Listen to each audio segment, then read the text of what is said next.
Hey, what's going on, everybody? Hope y'all are having a good weekend. It's Saturday, um, coming to a close, but we still got Sunday, and you know, no more football though, which is tough. But we live on. But yeah, I'm back home, rocking full orange. If you can't tell, basketball game in about 15 minutes. But yeah, I wanted to talk about homecoming, kind of stepping off the subject of Job, just for today because I'm home and thought I'd change something up. But yeah, I'm gonna dive into towards the end of Genesis to talk about this and talk about the story of Joseph. And I love coming home. I get to see my family, my friends that aren't up there in Knoxville with me, and just get to hang out and have a good time, do fun stuff, like watch the game with my dad later. Like something that I did grow up doing, but I love it even more now because I don't get to do it as much. And just like going to hang out with a bunch of my friends. And like last night, had a great night. Um, just hung out and then went to Waffle House, and it was sick. And tonight, going to hang out with two more buddies. And it's just like the stuff like that, the little moments that you don't get while you're in college with people that aren't there with you. But coming home is not the easiest. It's not the easiest for me, and it might not be the easiest for you. And if you live at home, you know, or say you're at UTC but you live in Single Mountain, and you just don't want to leave your dorm at chat because you don't want to go back home, or just like memories, and that's kind of how it is for me sometimes. Like I love coming back here, but sometimes I just like I'll be driving past my old house that both my parents lived in, and just like damn, like that stinks. Sometimes it's really hard, and that might be kind of the same for y'all, or it could be something like high school. Maybe high school really sucked for you, and I'm sure it did for a lot of people. um, but like you drive past the road and you're like, man, it's where like I hated going every day for 7 years of my life, whatever it may be. It's totally fair. But yeah, that's why I want to talk about Joseph. It's definitely not like correlated in that way, but it's just something that like kind of came in my mind.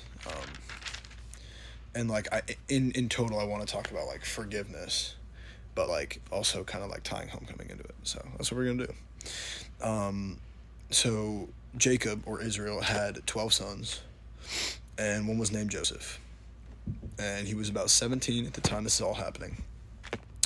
And Jacob loved his son Joseph more than his other sons because he was the youngest, and he had him when he was older. And um, like he was special. He gave him his own like special robe. And one day, he has this dream, and he tells it to his other brothers. He says, "Listen to this dream I had. We were binding sheaves of grain out in the field when suddenly mine rose and stood upright while yours were bowing down to me." And his brothers didn't like that. They already didn't like him because he was the favorite, and then this made it worse. So eventually, like, they're working out in the fields one day, and some guys drive by, and the brothers are like, let's get rid of him. So they sell their 17-year-old brother to these random people. And they took his robe, slaughtered a goat, dipped it in his blood, and gave it to their father, and said that Joseph was killed by a wild animal. And then, so he gets sold, he gets taken, and the people that bought him end up selling him to Egypt, to one of Pharaoh's officials, who's like the captain of the guard. And like Joseph was given different jobs, whatever. He like started like growing up, and like he started doing really good, and he ended up like getting higher jobs, and then eventually he becomes like in charge of what is it? He becomes like in charge of Egypt basically, and like he ends up being in charge of the whole land. And a little before he gets put in charge, Pharaoh, like the head of Egypt, has this dream where he visioned like seven amazing cows by the river, and then like seven really bad cows. and this was a symbol for drought. So like Egypt ends up having 7 years of insanely amazing like harvest, and then the next 7 years everyone has like terrible drought. So Egypt has all this food and stuff, and Joseph becomes in charge of that. All that, so like he chooses what to distribute, what to do, whatever. And meanwhile, Jacob and his sons, back his now 11 sons. Joseph was the youngest, but then Jacob ended up having another son, and so they travel to Egypt to get food, and they think they have like no idea whatever happened to Joseph. They think he could be dead, blah blah blah, whatever. And I am skipping over a lot. I'm just trying to like minimize it and get to the point.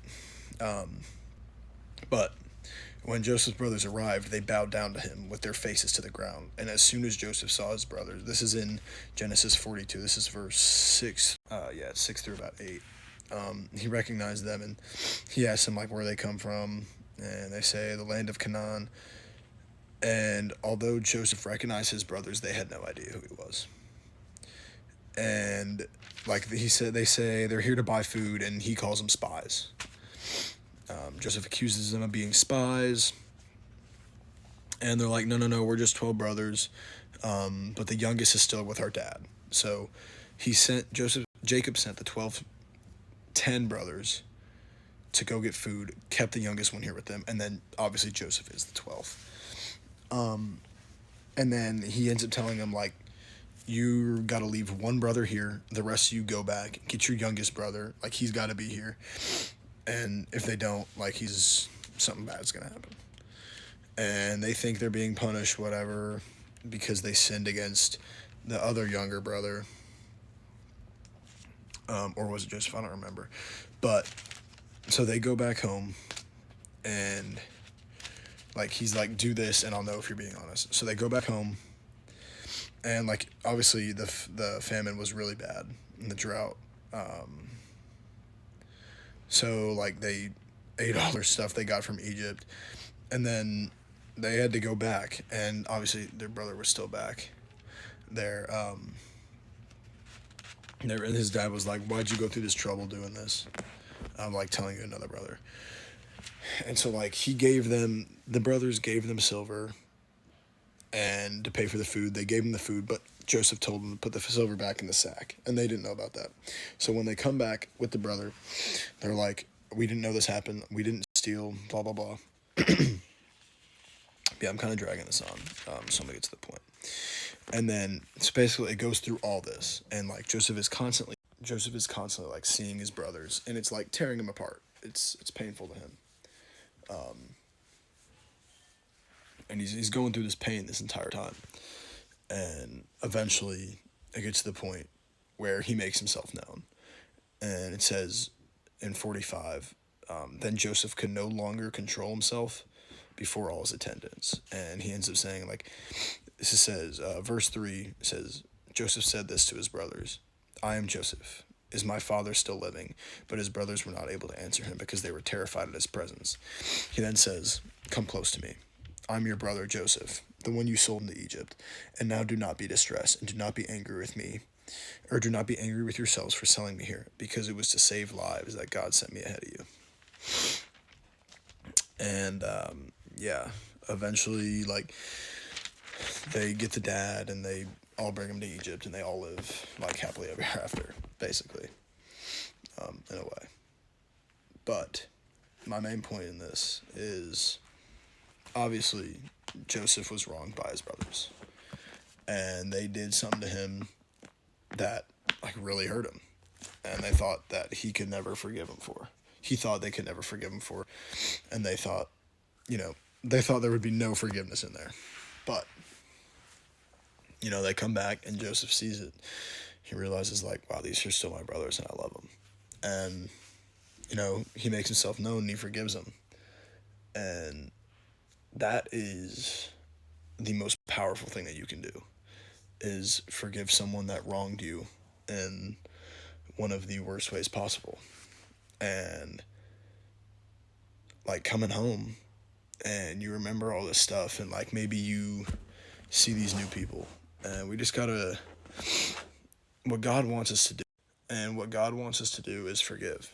And, I mean, he forgives us every day for sinning, because that's all we do is we sin and we sin again, no matter how much. But he forgives us because he loves us and his son loved us.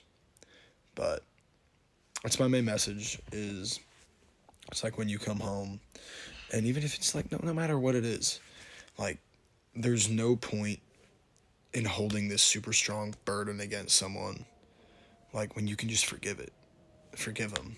And, I mean, it does blessings for you. It gets it out of your head. Like, having a built up anger against someone is just so pointless, because it just stresses you time and time again, and it just takes a burden on your soul. And that's kind of what I'm trying to say, is that forgiveness is literally key. And if this guy can forgive his 10 brothers who sold him away to slavery, I mean, even though he ended up prospering, they didn't know that. They didn't think he was going to do good. They thought they were basically going to kill him. And,